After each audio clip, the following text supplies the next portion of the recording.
आधा हिस्सा जिसके बगैर सच पूरा नहीं होता वो है अर्ध सत्य।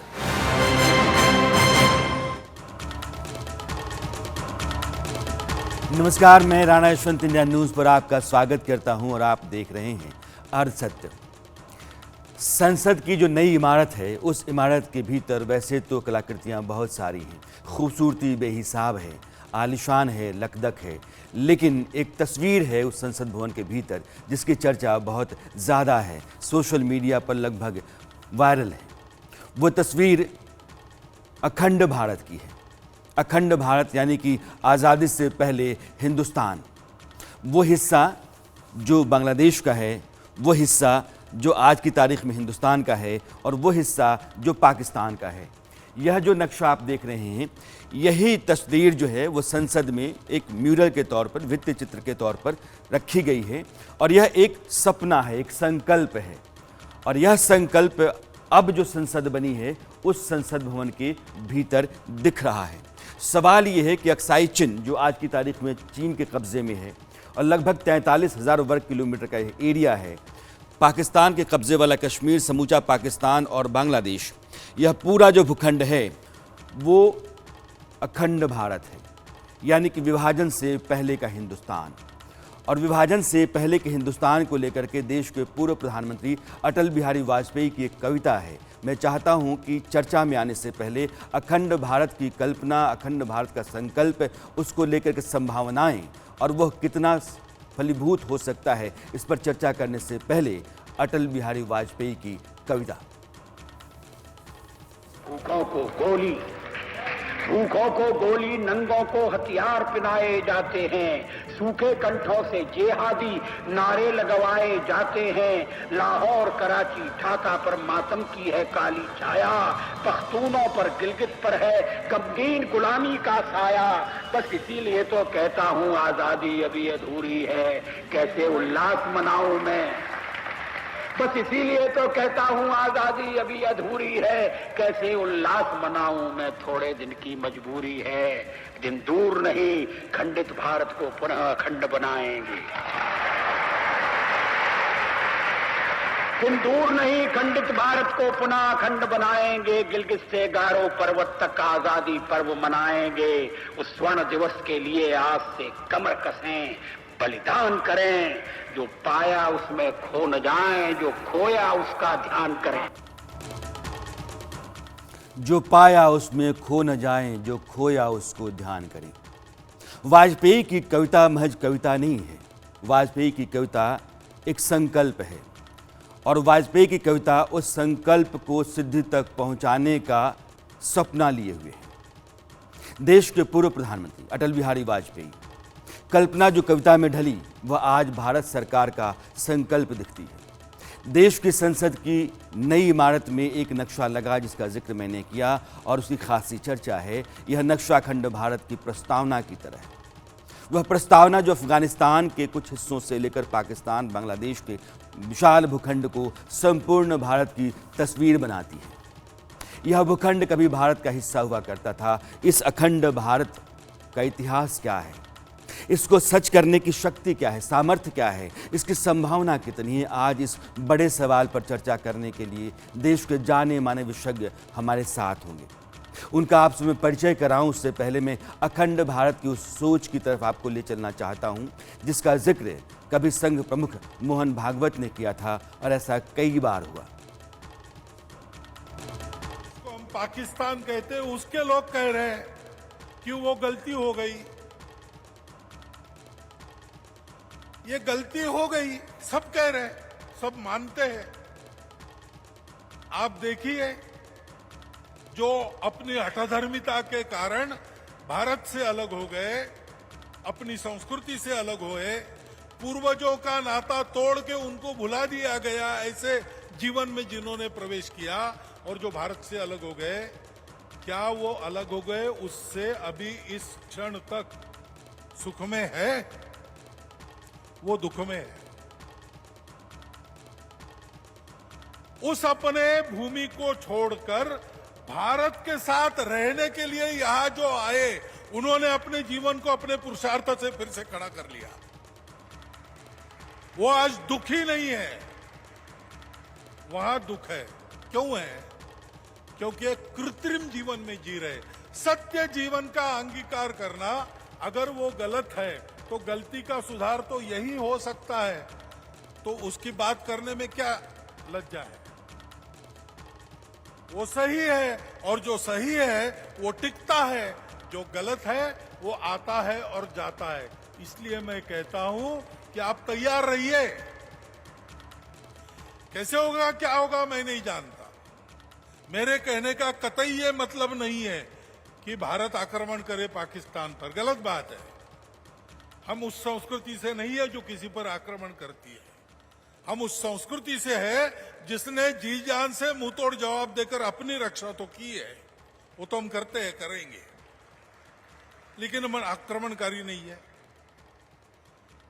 लेकिन लोगों के ही मन में आएगा, हो जाएगा, जैसे भी होना है। सत्यमेव जयते का देश है, अखंड भारत सत्य है, खंडित भारत दुस्वप्न है, जो अभी धीरे धीरे जा रहा है। वैसे वैसे एक उत्साह का संचार हो रहा है। अखंड भारत स्वप्न है और विखंडित भारत दुस्वप्न है। ये मोहन भागवत है, संघ प्रमुख। संघ की विचारधारा को लेकर के भारतीय जनता पार्टी चलती है और वो मानती है कि हिंदुस्तान को एक शक्तिशाली देश होना चाहिए। इसका इतिहास, इसकी संस्कृति, इसकी परंपरा गौरवशाली है। यह दुनिया की तमाम संस्कृतियों में सर्वोत्तम है। इसलिए हिंदुस्तान का परचम दुनिया में लहराना चाहिए, और वो भूखंड जो विभाजन से पहले था वही भारत है, अखंड भारत। और मुझे लगता है कि इसी स्वप्न को लेकर के, इसी संकल्पना को लेकर के, इसी विचार को लेकर के संसद के भीतर अखंड भारत का की एक तस्वीर है, वो बनाई गई है। मेरे साथ 4 खास मेहमान हैं। उत्पल कौल साहब हैं, इतिहासकार हैं। डॉक्टर अतुल नारायण सिंह, ये इलाहाबाद विश्वविद्यालय में असिस्टेंट प्रोफेसर इतिहास के आप। और मेजर जनरल के सिन्हा, उनको आप जानते हैं, मेरे साथ अक्सर शो में बैठा करते हैं। अमजद अयूब मिर्ज़ा, एक्टिविस्ट हैं आप, पाकिस्तान के कब्ज़े वाले कश्मीर से। आप चारों मेहमानों का बहुत बहुत स्वागत है। उत्पल कौल साहब, यह जो अखंड भारत की अवधारणा है, ये कहाँ से आती है? और अखंड भारत अगर है तो उसकी पूरी सीमा है वो क्या होती है? उत्तरम यत् समुद्रश्च हिमाद्रश्च दक्षिणम वर्ष तत् भारत नामी भारती यत्र संतति। जो पूरे हिमालय से लेके दक्षिण समुद्र के तट तक जो देश है, ये भारत है। और इसमें जो रहने वाले हैं इनको भारतीय बोलते हैं। ये विष्णु पुराण में आज 2500 साल पहले लिखा गया है, और भी वेदों में और भी पुराणों में इसका जिक्र है। भारत 2 चीजें हैं, एक अखंड भारत है और दूसरा बृहद भारत है, जो भारत की विचारधारा वियतनाम, कंबोडिया और कहां तक पहुंच गई थी। लेकिन हमको ध्यान में है, जब अशोका और कनिष्क जब रूल करते थे, जब मौर्य शासन था, तब हमारा पूरा अफगानिस्तान, पूरा जिसको तो आज हम पाकिस्तान बोल रहे हैं, पूरा बलूचिस्तान, पूरा बांग्लादेश, ये सारा एक भारत था। और इसी को भारत बोलते हैं असल में। और 47 में जो हुआ वो अंग्रेजों की चाल थी। वो भारत को कमजोर करना चाहते थे, और उन्होंने मुस्लिम लीग के जरिए और जिन्ना के जरिए हिंदू और मुसलमान को डिवाइड किया। ये बहुत ही त्रासदी थी, ऐतिहासिक त्रासदी थी। लेकिन आज पाकिस्तान में, इवन पीओके में और कई जगहों पर आवाज उठ रही है। और इंटेलेक्चुअल कौल साहब, मैं आपको इसलिए रोकना चाहता हूं कि एक इतिहास का संदर्भ है, वो चंद्रगुप्त मौर्य का शासन है, जो हमारी संस्कृति है पिछले 10-15 हजार। कौल साहब, जी, मैं जहां आना चाहता हूं आप वहां नहीं आ रहे हैं, आप भटक रहे हैं। मैं सिर्फ ये कह रहा हूं कि वो चंद्रगुप्त मौर्य का शासन, वो अफगानिस्तान, बलूचिस्तान से होकर के बांग्लादेश तक जाता है। अशोक मौर्य का शासन, तक्षशिला का जिक्र आता है। आज जो गांधार है और तक्षशिला मतलब रावलपिंडी के आसपास का इलाका। मैं सिर्फ ये कह रहा हूं कि आज की तारीख में संसद के भीतर जो नक्शा रखा गया है वह नक्शा अखंड भारत का है जो ब्रितानी हुकूमत के तहत भारत था विभाजन से पहले, वह भारत है। उस भारत को हम अखंड भारत में तब्दील करने में क्या कर सकते हैं, उसकी कितनी संभावना है, भारत के पास कितना सामर्थ्य है, उसकी रणनीति कितनी चुस्त हो सकती है, आने वाले समय में भारत की शक्ति कितनी बढ़ सकती है और इस पूरे भूखंड पर भारत का शासन कैसे हो सकता है। प्रोफेसर अतुल नारायण सिंह जी, मेरा प्रश्न शायद आपने समझा होगा। यह जो अखंड भारत है, इस अखंड भारत का इतिहास क्या एक है या फिर इससे परे भी इतिहास जाता है? जी नहीं, देखिए यहाँ पर अखंड भारत के इतिहास को अगर आप देखेंगे तो अखंड भारत का इतिहास आपको विस्तार से हर एक भारतीय प्राचीन ग्रंथों में और उसके संदर्भित अनेक आयामों में आपको मिलता है। संसद भवन में यह सिर्फ अखंड भारत की तस्वीर नहीं है जी, वहां पर कौटिल्य को भी दर्शाया गया है। वल्लभ भाई पटेल से लेकर के भारत की वर्तमान शिल्पी अम्बेडकर भी वहां पर है।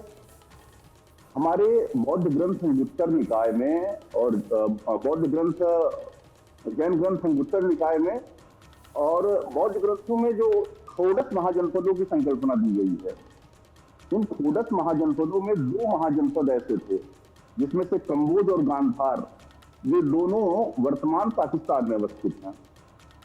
और जो उत्तरापथ जिसको उस नक्शे में दर्शाया गया है, वो उत्तरापथ तक्षशिला से चल करके हस्तिनापुर, श्रावस्ती होते हुए राजगृह तक आता था और राजगृह से फिर श्रावस्ती, कौशाम्बी, उज्जैन, प्रतिष्ठानपुर तक ये दक्षिणापथ जाता था। तो ये एक भारत था उस समय का जो आर्थिक रूप से समृद्ध था, सांस्कृतिक रूप से तो सशक्त था ही था, साथ ही साथ उस समय की जो आप शक्तियां देखते हैं उसमें इतनी ताकत थी कि वो अपना विस्तार समय समय पर भारत का जो अखंड भारत का जो सपना आप बता रहे हैं उसके भी बाहर उसका विस्तार हुआ। जो वर्तमान बांग्लादेश, म्यांमार और श्रीलंका तक के क्षेत्रों पर अशोक के साम्राज्य हुए, तो वो ऐसा तो नहीं है कि अचानक से कहीं, वो हमारी ही संतति थी, हमारे ही लोग थे, हमारी ही खाती के लोग थे जिन्होंने इसको आगे बढ़ाया था। तो हम क्यों नहीं कर सकते? सांस्कृतिक उत्थान की बात होती है ना, हमें कोई सीधे आक्रमण करके उनको थोड़ी ना अपने पास ले आना है। वो सांस्कृतिक रूप से अगर एक है तो उन्हें हम आज भी जोड़ सकते हैं। बुद्धिज्म एक ऐसा पॉइंट ऑफ व्यू है हमारे कल्चर में जिसके अकॉर्डिंग हम अगर अपने आप को डालें तो हम उसके मातृ संस्थाएं आज, वो हमारी जन्मभूमि है। और साउथ ईस्ट एशिया का पूरा रीजन अगर उसे डॉक्टर अतुल, चूंकि आपने जिक्र किया, गांधार का जिक्र किया, आप कह रहे हैं कि ये पाकिस्तान में, ठीक कह रहे हैं, रावलपिंडी के पास तक्षशिला को पाया गया।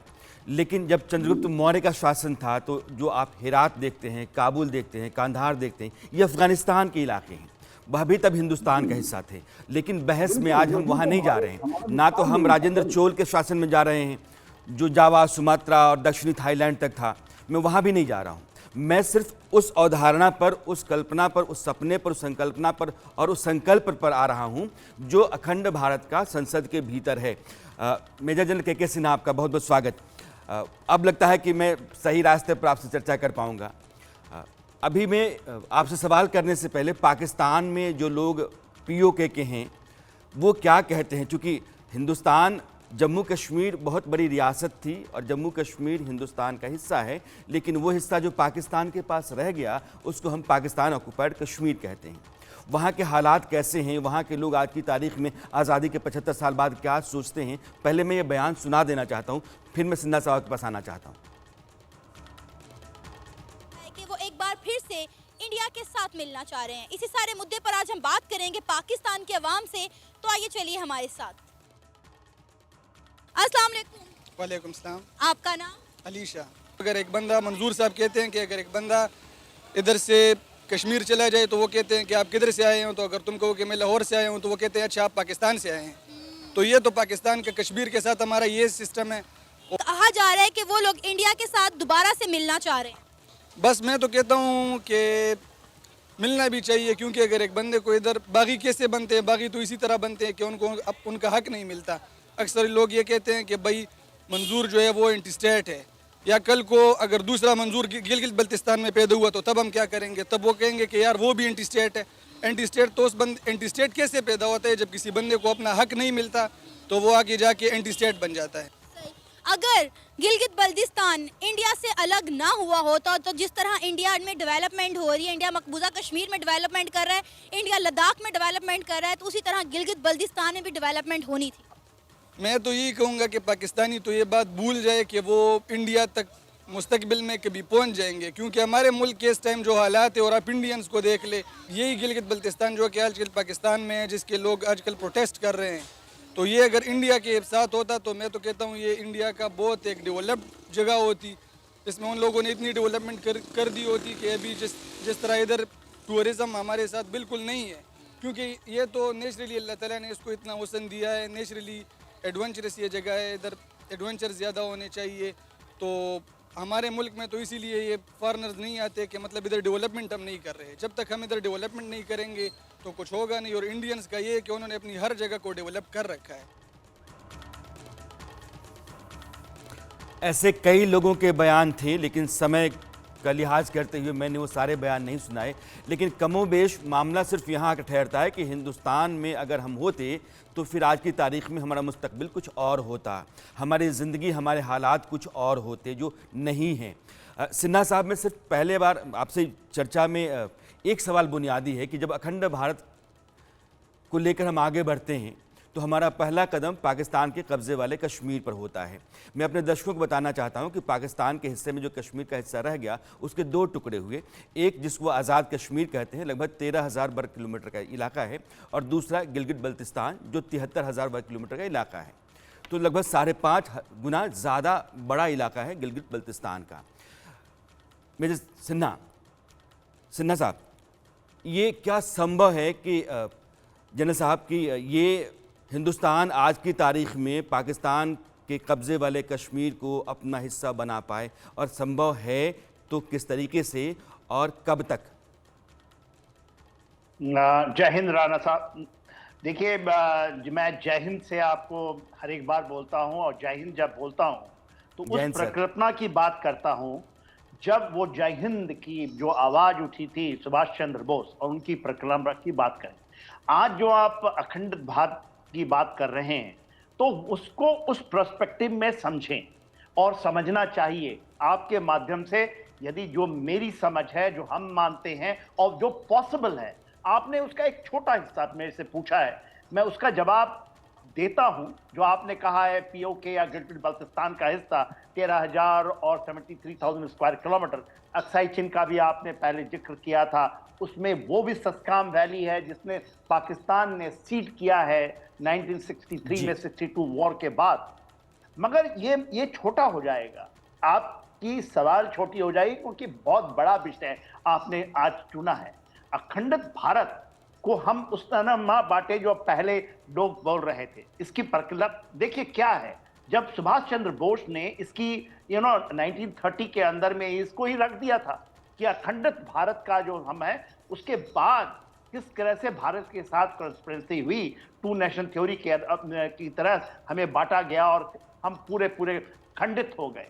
देखिए 1957 में क्रांति की लड़ाई जो हम कहते हैं ना, सिपाही म्यूटनी, जो हमारी सबसे पहली आजादी की लड़ाई मानते हैं।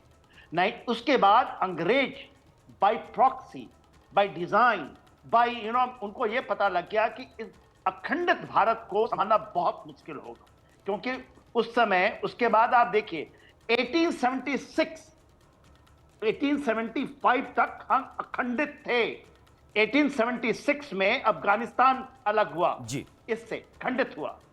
1906, क्योंकि ये बहुत इंपॉर्टेंट है, हमारे से भूटान निकाला दिया गया, अखंड भारत से भूटान निकाल दिया गया। 1935 आपसे श्रीलंका निकाल दिए। ये देखिए, ये तो आपके जब हम ये डेट को देखते हैं 1935, केवल आजादी से कितने दिन पहले। उसके बाद आपका 1937 बर्मा, म्यांमार निकाला गया आपसे। 1947 पाकिस्तान, और 1971 बांग्लादेश। तो यदि इन डेटों को यदि आप ध्यान में रखिएगा तो हमारी जो, मैं कहता हूं, इंडियन आर्मी की भी बुनियाद हम मानते हैं, क्योंकि हम अपने को मानते हैं कि हमारी जो सुभाष चंद्र बोस ने जो कुर्बानी दी थी, जो हमारे लोगों ने कुर्बानी दी थी गांधी जी के कहने पे, हमने उस चीजों को कुर्बानी दी थी कि हमारा भारत ऐसा होगा। तो आज यदि संसद के ऊपर में छोड़ दीजिए ये कि बीजेपी या कांग्रेस, यदि हम करेक्ट भारतीय हैं, 1.4 बिलियन है, तो इस डीप अंडरस्टैंडिंग को समझिए और देखिए। इसलिए इंपॉर्टेंट है कि आप देखिए चाइना, इंडो पैसिफिक जब हम बात करते हैं ना, साउथ चाइना सी, वो पहले नहीं था। आज से मात्र 35 साल पहले उसने एक मैप निकाल करके और उसका पूरा का पूरा कहता है कि ये आपका, ये हमारा है। चाइना जो साउथ चाइना सी है, ईस्ट चाइना सी है जी, वो कहता है 90,000 किलोमीटर अरुणाचल हमारा है। एक उसका भी मैप नहीं, वो तो उस तिब्बत का हिस्सा है जो हमारा हिस्सा था। मैं छोड़ देता हूं मानसरोवर की बात कहना, मैं छोड़ देता हूं जहां हमारे शिव रहे थे, वो कहे हम उस कालखंड में चले जाएंगे जो ब्रह्म कालखंड है या ब्रह्मा का कालखंड है, मनु कालखंड है या राम कृष्ण, सिंधु घाटी, हड़प्पा, ये सब तो हम भूल, क्योंकि हमारे हिस्टोरियन ने इसके साथ हमारे साथ चीटिंग की। केवल हम बात करते हैं मौर्य काल, गुप्त काल या मध्यकाल की, जब आप बात करते हैं या विभाजित भारत की बात करते हैं 1947, और ये कहा जाता है कि आप इसको एक्सेप्ट करें। मैं एज ए आर्मी क्या एक एक ऑफिसर को यदि मेरी समझ सही है तो केवल हम इसकी बात करके ये बेईमानी होगी, क्योंकि ये तो हमारे सर मैं आपकी बात समझ रहा हूं सर। हिंदुस्तान अभी तक तो वो मुल्क रहा, या तो वो मुगलिया सल्तनत के तहत रहा या ब्रिटिश हुकूमत के तहत रहा। आपने इतिहास को एक नए सिरे से सामने रखा है और यह भी कई बार इसका जिक्र होता है कि 1876 अफगानिस्तान को बाहर किया गया, 1906 तिब्बत को बाहर किया गया, 1935 श्रीलंका को बाहर किया गया, 1947 जब 2 टुकड़े हुए। यह एक बहुत बड़ा भूखंड है, लेकिन हमने तो अभी गंवाए लगभग 1.25 लाख स्क्वायर किलोमीटर की ज़मीन हमारी या तो चीन के पास है या पाकिस्तान के पास है। तो मैं सिर्फ यही कर रहा हूँ कि अखंड भारत की अवधारणा जो है उसको असलियत में बदलने के लिए हिंदुस्तान की सरकार, आज की हुकूमत जो है, अगर वो सोचती भी है तो वो फिर कब तक और कहाँ तक जाती है। चूँकि चीन का जिक्र सिन्हा साहब ने किया, मैं अभी चलूँगा अहमद अयूब साहब के पास, लेकिन उससे पहले चीन। अब चीन देखिए कि 98 लाख वर्ग किलोमीटर का देश है और उस देश में 41% ज़मीन हड़पी हुई है। जैसे शिनजियांग प्रोविंस जो जम्मू कश्मीर लेह लद्दाख से लगता है, वो पूर्वी तुर्किस्तान था। तिब्बत एक बहुत बड़ा हिस्सा, उसको उसने कब्जा किया। साउथ मंगोलिया कब्जा किया। एक ऐसा देश जो दुनिया के सबसे बड़े देशों में से आता है, दूसरा सबसे बड़ा देश है क्षेत्रफल के लिहाज से, वो कब्जे से चला है। हिंदुस्तान का रिवाज, हिंदुस्तान की परंपरा, मानस वैसा रहा नहीं कब्जा करके। हमने अपने आप को बचाया है, लेकिन आज की तारीख में 1.25 लाख वर्ग किलोमीटर का दायरा या तो चीन के पास है या जम्मू कश्मीर के पास है। इसलिए वो हिस्सा जो जम्मू कश्मीर के पास है, वहाँ से अहमद अयूब मिर्ज़ा साहब हैं, एक्टिविस्ट आप हैं, आप पाकिस्तान ऑक्युपाइड कश्मीर से हैं। आपका स्वागत है। मैंने आपका पहले भी एहतराम किया, फिर से कहता हूँ, जो पीओके है, पीओके के हालात और जो जम्मू कश्मीर आप हमारा है और जो जम्मू कश्मीर हमारा है लेकिन पाकिस्तान कब्जे में है, दोनों के बीच में बुनियादी अंतर आप क्या पाते हैं? दोनों के बीच में बुनियादी अंतर क्या पाते हैं? वहाँ के लोग, वहाँ का माहौल, वहाँ का डेवलपमेंट। नहीं, डेवलपमेंट तो खैर वहाँ नहीं है। जो डेवलपमेंट थी 47 से पहले, वो भी तबाह और बर्बाद हो गई है। देखिए, जो आपने सवाल किया ना कि ये अखंड भारत का ख्वाब पूरा कैसे हो, असल मसला तो ये है, ये तो सबको पता है, जो भी इतिहास पढ़ेगा उसको पता लग जाएगा कि हिंदुस्तान जो है ये छोटा कैसे होते आज इतना कैसे रह गया। इसमें मैं आपको बताऊं कि जब हम लोग पाकिस्तान में थे तो 1980 में मैंने ये, जाहिर है मैं वहां पे रहते हुए तो ये नहीं कह सकता था कि हमें अखंड भारत चाहिए, लेकिन हमने एक सवाल उठाना शुरू किया था और इंग्लिश में, कैन पार्टीशन बी अनडन। हमने ये लोगों के ज़हन में ये सवाल डाला था कि ये सोचो तो सही कि क्या ये जो पार्टीशन हुआ है ये रिवर्स हो सकता है, कैन पार्टीशन बी अनडन। और फिर इसको 43 साल हो चुके हैं, बल्कि इससे भी ज्यादा।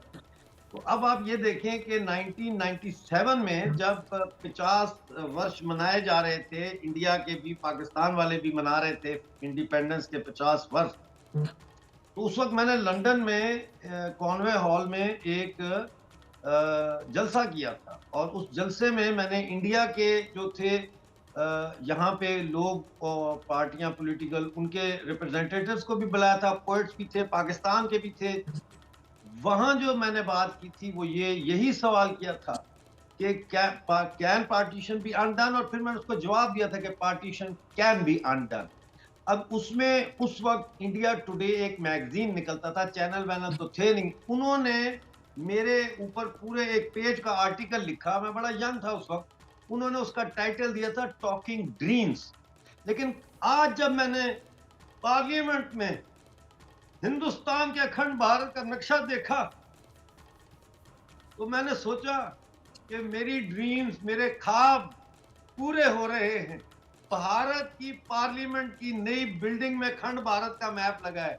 सवाल यह है कि इसको हासिल कैसे किया जाए, इसको बनाया कैसे जी। देखें, इसको अखंड भारत का रास्ता जो है वो पीओजेके से गुजरेगा। जब तक हम पीओजेके को और गिलगित बल्तिस्तान को वापस भारत में शामिल नहीं करते, उस वक्त तक जो है अखंड भारत की तरफ जो सफर है, जो जर्नी है, वो शुरू भी नहीं हो सकता। और पाकिस्तानी कब्जे वाले जम्मू कश्मीर और गिलगित बल्तिस्तान के लोग इस वक्त वहां ये नारे लगा रहे हैं कि हमें भारत के साथ जाना है, पाकिस्तान के खिलाफ नारे लगा रहे हैं। अपने शनाख्ती कार्डों के ऊपर जलसों में कह रहे हैं कि शनाख्ती कार्ड पर पाकिस्तान क्यों लिखा है, लोगों सोचो ये क्या है, हम पाकिस्तान के गुलाम नहीं। और अब जो 15वीं तरमीम आ रही है, 15th अमेंडमेंट पीओजेके की असम्बली में, वो सारे पावर जो है वो पीओजेके की असम्बली से पाकिस्तान के प्राइम मिनिस्टर को दे रहे हैं। कश्मीर काउंसिल बना रहे हैं, उसमें 7 पाकिस्तान के और 6 समय की तंगी है, लोग होंगे। आपके जज्बात की मैं कदर करता हूं। आप जज्बाती हुए भी आपको लगता है कि अगर अखंड भारत है तो उसका पहला कदम गिलगित बल्तिस्तान और पीओके होना चाहिए हिंदुस्तान की तरफ से। एक बहुत कठिन प्रश्न है और इस प्रश्न का उत्तर जो है वो अगर आने वाले वक्त में है तो उसके साथ साथ कई तरह की शर्तें भी हैं। हिंदुस्तान किस कदर का मुल्क हो, जनरल सिन्हा साहब, चलते चलते मैं एक आपका फाइनल टेक लेना चाहता हूँ। हम चाइना भी नहीं हैं, हम यूएस भी नहीं हैं। एक पुरातन परंपरा है जो वसुधैव कुटुंबकम के साथ चलती है, लेकिन हम अपने अखंड भारत के सपने के साथ चलते रहे हैं। विभाजन से पहले का जो हिंदुस्तान है वह हिंदुस्तान एक बार फिर से विभाजन से पहले की स्थिति में आ जाए, इसके लिए जो वाजिब रास्ता आपको दिखता है या कोई संभावना दिखती है तो वो फिर क्या है? देखिए, संभावनाएं तो पूरी हैं। यदि बर्लिन वॉल गिर सकती है, ईस्ट एंड वेस्ट जर्मनी एक साथ हो सकते हैं। वो भी अखंडित थे, वो भी खंडित थे, वो अखंड बने, और जर्मनी आज एक देश है और वो आपके कालखंड में हुआ है। ये पॉसिबल है। केवल देखिए, आवाजें तो वहां से आ रही हैं, लोग वहां से चल के आना चाहते हैं। केवल ये है, आपको राइज करने पड़ेगी मिलिटरली, आपको इकोनॉमिकली, और ये दिन दूर नहीं है राणा साहब। आपके कालखंड में, आपके जीवन में, यह आप देखेंगे 25 साल का उन्होंने शायद एक रखा है सपना, और जब अटल बिहारी वाजपेयी ने, और आज जब बात होती है, आज धीरे बात हो रही है, इसको ताल ठोक के, जमीन को ठोक कर टेबल पर बोलेंगे। पार्लियामेंट का रेजोल्यूशन है कि हमारा हिस्सा है गिलगित बल्तिस्तान, पीओके हमारा हिस्सा है, जो सस्काम वैली दे दिया वो हमारा हिस्सा है, अक्साई चीन हमारा हिस्सा है।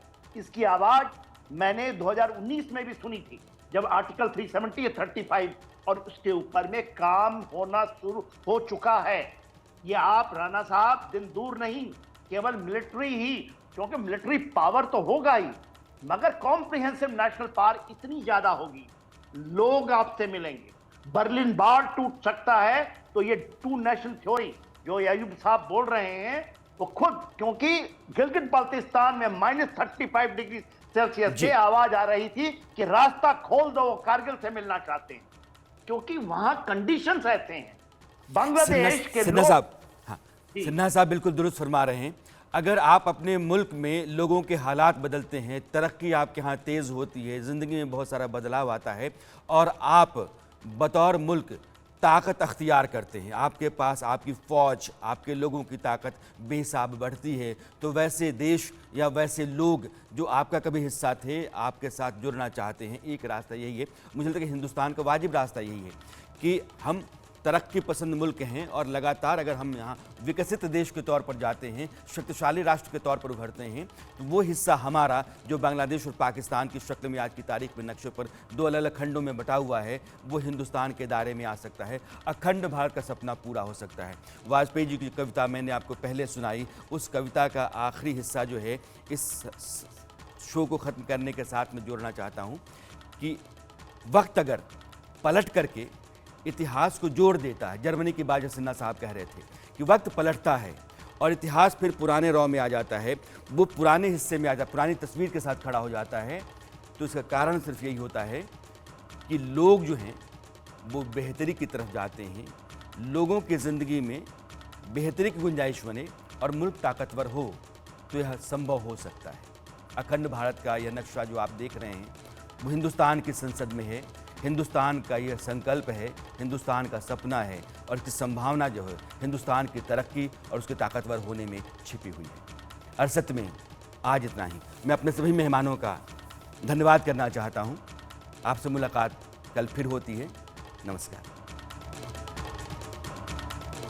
आधा हिस्सा जिसके बगैर सच पूरा नहीं होता वो है अर्ध सत्य।